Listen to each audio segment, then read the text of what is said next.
Sean todos bienvenidos a En el Corazón de Aztlán con Ciro Rebollar Rodríguez. Episodio 2x5, La Revolución Francesa, parte 1. Hola nuevamente a todos, espero que se encuentren muy bien. Antes que nada, quiero agradecerles profundamente por sintonizar cada quincena esta serie. Realmente me llena de orgullo y felicidad saber que tengo una audiencia tan afectuosa y emocionada por escuchar cada capítulo de este podcast. No olviden compartir la serie con todos sus amigos y conocidos, checar las publicaciones en mis redes sociales y dejarme una reseña del podcast. Todas estas interacciones me ayudan muchísimo y me permiten seguir creciendo y que yo pueda seguir trayéndoles todas estas fascinantes historias. Y sin más preámbulos, comenzamos. En el capítulo anterior entramos de lleno a las reformas que los Borbones introdujeron a su administración real, y en particular a las que Carlos III implementó en el Nuevo Mundo. Esto con la finalidad de solucionar una serie de problemas que plagaban al imperio hispanoamericano.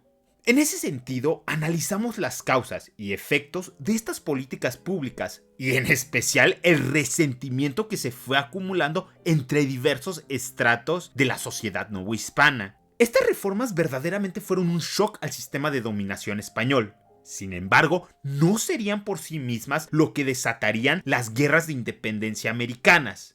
Para ello, debemos volver a Europa y ver lo que sucedió en Francia a finales del siglo XVIII. Pues más que otra cosa, sería el caos de las guerras revolucionarias francesas y el ascenso de Napoleón I lo que causaría el inicio del fin para el imperio español en el Nuevo Mundo. Como advertencia, la Revolución Francesa es por sí misma un tema que nos tomaría toda una temporada desmenuzar, y sus consecuencias, especialmente la propagación de sus ideales, realmente transformaron el curso de la historia. Por ello, solo me centraré en los eventos más importantes, omitiendo varios detalles, pues lo que busco es explicar el contexto mundial y político que propició y marcó el rumbo de la Guerra de Independencia de México. En el siglo XVIII, Francia era uno de los estados más importantes en el continente europeo. Su población era numerosa y sus recursos abundantes. No obstante, Francia tenía un problema fundamental que los tenía al borde del abismo: su estructura tributaria. Verán, cuando se habla de Francia, normalmente se describe como una monarquía absoluta encabezada por un rey con la potestad para hacer y deshacer lo que quisiera. Esto no es del todo cierto. Francia no era un estado verdaderamente centralizado, y aunque Luis XVI, el rey Borbón en turno, tenía mucho poder, este estaba atado por leyes, costumbres y mera política, lo cual le imposibilitaba introducir las reformas que él quería. Francia básicamente era una enredadera de ciudades especiales, provincias, generalitats, etcétera, etcétera, cada una con sus propias jurisdicciones y privilegios. Esto hacía complicadísimo introducir reformas a nivel nacional, además de que el comercio interno estaba fuertemente restringido, pues cada una de estas regiones ponía sus propias tarifas y aduanas, con diferentes reglas. La sociedad francesa estaba igualmente dividida entre los nobles, el clero y todos los demás. Hacia el interior de estos tres estratos había más divisiones, pero no entraré de ello aquí. Volviendo al tema tributario, que es central para entender la revolución, Francia tenía un sistema regresivo, es decir, entre más privilegiado eras, menos impuestos pagabas. De esta manera, la nobleza y el clero pagaban virtualmente nada en impuestos, bueno, salvo una que otra cosita. Y en sí, la mayor parte de la carga tributaria recaía en la clase media o la burguesía, integrada por banqueros, mercaderes, abogados, doctores, etc., los cuales no tenían ninguna clase de representación. El rey tenía el control del gasto público, él decidía cómo usar la lana, pero no tenía la potestad para determinar o imponer nuevos impuestos. De hecho, para esto último, el rey debía registrarlos, y estos debían ser aprobados en los parlements, que eran como tribunales, juzgados regionales, o más oficialmente, ser determinados por los Estados Generales, una gran asamblea que reunía a todo el reino de Francia. Ahora bien, como mencioné anteriormente, aquellos que tenían la mayor parte de la riqueza nacional no pagaban los impuestos, por lo cual Francia estaba en un permanente déficit que se iba agravando. Dos eventos empeorarían exponencialmente la situación. Primero, Francia sería vapuleada en la Guerra de los 7 Años. Aquel conflicto vació las arcas nacionales y provocó la pérdida de todos sus territorios en Norteamérica. El segundo evento fue la Guerra de Independencia estadounidense. El gobierno francés, ansioso por humillar y vengarse de los ingleses, decidieron apoyar a los revolucionarios norteamericanos. A pesar de las advertencias del controlador general de finanzas Turgot, el cual le dijo al rey directamente que no podían costear una guerra. El rey lo despidió por esta opinión, pero su predicción fue correcta. Los préstamos necesarios para financiar el conflicto fueron devastadores. Para 1788, la deuda había ascendido a la exuberante cantidad de 4.500 millones de libras. Luis XVI no era un idiota, al menos no del todo. Él sabía que la situación no podía continuar así, por lo que a través de distintos ministros intentó reformar el sistema. Desafortunadamente para él, a lo largo de los años, todos los intentos fracasaron por diversas razones, y para 1789 la mitad del presupuesto público era utilizado simplemente para pagar la deuda nacional acumulada en todos estos años. Complementando esta crisis financiera, el clima decidió darle un uppercut a la agricultura francesa, causando hambruna y precios altísimos en toda clase de alimentos. La situación de los pobres contrastaba brutalmente con el esplendor de la corte francesa, y sus gastos excesivos en cosas superfluas enfureció a la gente común y a la opinión pública, la cual, gracias a la propagación de panfletos y periódicos y otros medios, había ido ganando relevancia. Al mismo tiempo, las ideas de la Ilustración comenzaron a ganar tracción en diversos sectores de la sociedad, especialmente entre la aristocracia liberal y la burguesía. De particular interés para nosotros, pues muchas de estas mismas ideas inspirarían a los revolucionarios mexicanos de 1810, estaban las afirmaciones de Rousseau, el cual argumentaba que existía una voluntad general que debía ser escuchada. También estaban las ideas de Voltaire, el cual argumentaba que la Iglesia Católica como institución era ilegítima y parasítica. Y por último estaba Montesquieu, el cual abocaba por una separación y balance de poderes en cualquier nación y que cada país debía buscar el sistema que mejor se adaptara a sus costumbres, tradiciones y temperamento. En general, surgió la noción de que los seres humanos debían y podían cuestionar todo, además de que podían imaginar un mundo diferente, gobernado por la razón y el progreso. En resumen, todos los grupos estaban enojados por algo, y finalmente, ante estas dificultades, Francia tuvo que declararse en bancarrota. Para enfrentar el colapso financiero, fiscal y social, Luis XVI convocó a los Estados Generales. Como mencioné anteriormente, este cuerpo era como un superparlamento con diversas atribuciones y se llamaba así porque estaban divididos en 3 grupos. El primer estado representaba al clero, el segundo a la nobleza y el tercero a todos los demás. Dicha asamblea no se había reunido desde 1614, por lo cual algunas de las reglas y procedimientos de su convocatoria estaban al aire y un enorme debate surgió al respecto. Históricamente, cada estado funcionaba como bloque, es decir, cada grupo u orden tenía un solo voto colectivo, provocando que, en teoría, el clero y la nobleza pudieran siempre ganar todas las votaciones 2-1. Sin embargo, si lo traducimos en porcentajes de población, el tercer estado representaba a entre el 95 y 97% de los habitantes de Francia, haciendo que muchos personajes como el académico y eclesiástico Emmanuel Joseph Sieyès argumentaran que el voto debía ser contado por cabeza, no por grupo, y que el tercer estado debía recibir la misma cantidad de representantes que los otros 2 estados combinados. Sieyès en particular creía que el tercer estado representaba a la auténtica, legítima y verdadera nación francesa. A pesar de toda la incertidumbre, finalmente, el 5 de mayo de 1789, los Estados Generales se reunieron. La nación entera tenía grandes expectativas de este cuerpo, y los diputados creían que estaban a punto de renovar al Estado francés e inaugurar una nueva era. No obstante, rápidamente se hizo evidente que los representantes de las tres órdenes no podían llegar a ningún tipo de acuerdo.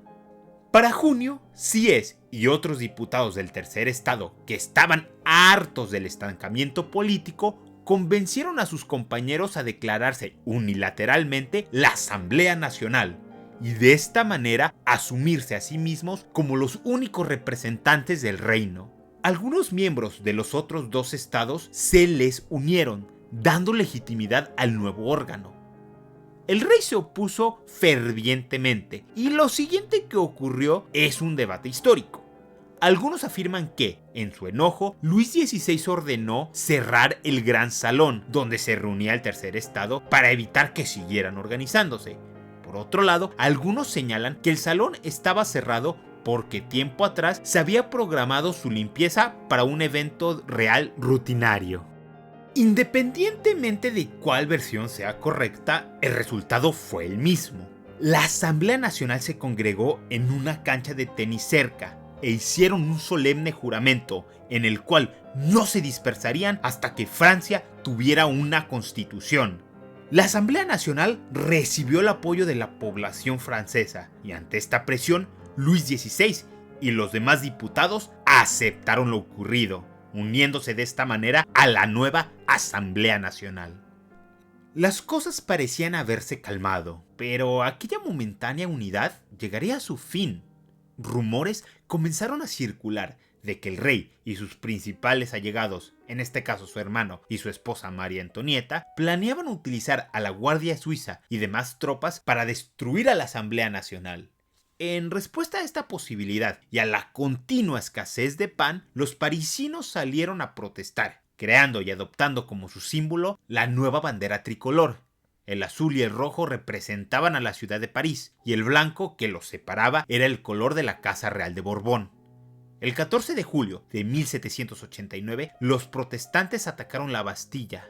Este edificio era considerado un símbolo de la tiranía del antiguo régimen y era utilizado en ese momento como una prisión, pero más importante como un depósito de armas y pólvora. Tras varias horas de combate y la muerte de 83, los manifestantes lograron tomar la Bastilla. El comandante encargado de ella fue arrastrado al Hotel de Ville, que funcionaba como el Ayuntamiento de París, y ahí fue linchado por la muchedumbre. Su cabeza fue colocada sobre una pica y desfilada por toda la ciudad. La Bastilla como tal fue destruida y sus 7 prisioneros fueron liberados. Normalmente ahí encerraban a personas con enfermedades mentales o nobles cuyas propias familias habían pagado para que los metieran ahí, como un tipo de correccional. Los diputados de la Asamblea Nacional y varios miembros de la clase intelectual veían este caos con emoción y con desdicha, pues pese a ser políticamente reformistas o radicales, eran bastante moderados, inclusive algunos hasta conservadores en sus aspiraciones sociales y culturales. Realmente veían con temor la cantidad de violencia que se había desatado, aunque últimamente la aceptaron como un hecho consumado. De esta manera, el control de la ciudad pasó a la recién creada Guardia Nacional, una mezcla de milicia, policía ciudadana, comandada por el Marqués de Lafayette, un noble liberal que apoyaba a la revolución y que peleó en la Guerra de Independencia de Estados Unidos. Y el gobierno de la ciudad también se reorganizó en algo llamado la Comuna de París, encabezada por el recién electo alcalde Jean-Sylvain Bailly. Ojo, esta Comuna de París no es igual a la famosa Comuna Socialista que se estableció en 1871. En este contexto, comuna es algo así equivalente a municipio.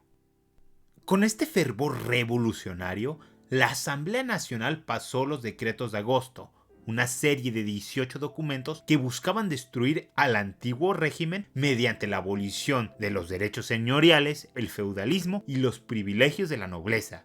Este momentum revolucionario se manifestó en uno de los documentos fundamentales de la Revolución Francesa, la Declaración de los Derechos del Hombre y del Ciudadano. Este documento, aprobado el 26 de agosto de 1789, establece en su primer artículo que los hombres nacen y permanecen libres e iguales en derechos. De igual forma, la declaración reconoce el derecho a la seguridad y propiedad privada, además de la libertad de expresión, prensa y conciencia. Esta libertad de prensa particularmente es rápidamente utilizada por toda clase de facciones políticas. Sin embargo, sería Jean-Paul Marat y su periódico El Amigo del Pueblo quienes mejor capitalizarían estos derechos. Marat es un personaje interesantísimo, pero en general lo que deben saber de él es que era un provocador profesional y utilizaba su publicación como un vehículo de su odio a un extremo casi caricaturesco. Su paranoia era violenta y exigía la purga de todos los, entre comillas, enemigos de la patria. En paralelo a esta agitación en las calles, la Asamblea Nacional continuaba en su construcción de la Constitución.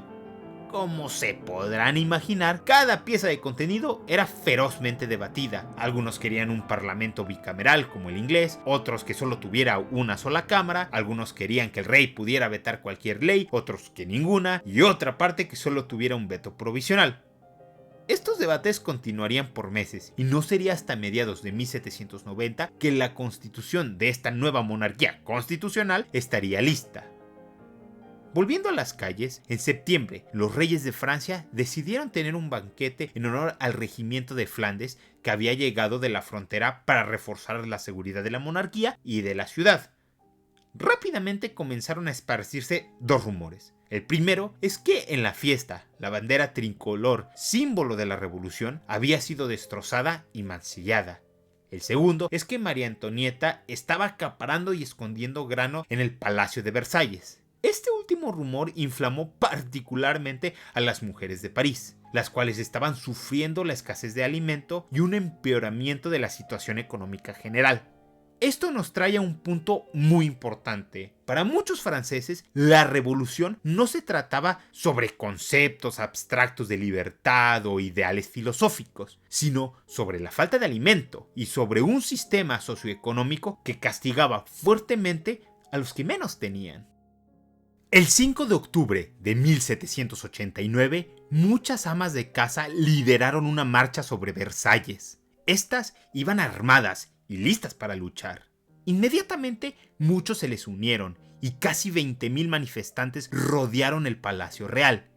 En la madrugada del 6, la muchedumbre enfurecida atacó el palacio y casi linchan a la pareja real. No obstante, la intervención de la Guardia Nacional y la aceptación de Luis XVI de mudarse a París para estar más cerca de su pueblo tranquilizó la situación. La familia real y la Asamblea Nacional se reubicaron a París, y aunque esto no lo sabía nadie en aquel momento, ellos serían los últimos monarcas de Francia en vivir en aquel legendario Palacio de Versalles. En el siguiente capítulo, la situación en Francia seguirá entrando en una espiral de paranoia, violencia y agitación política. Y como Saturno, la revolución comenzará a devorar sus propios hijos.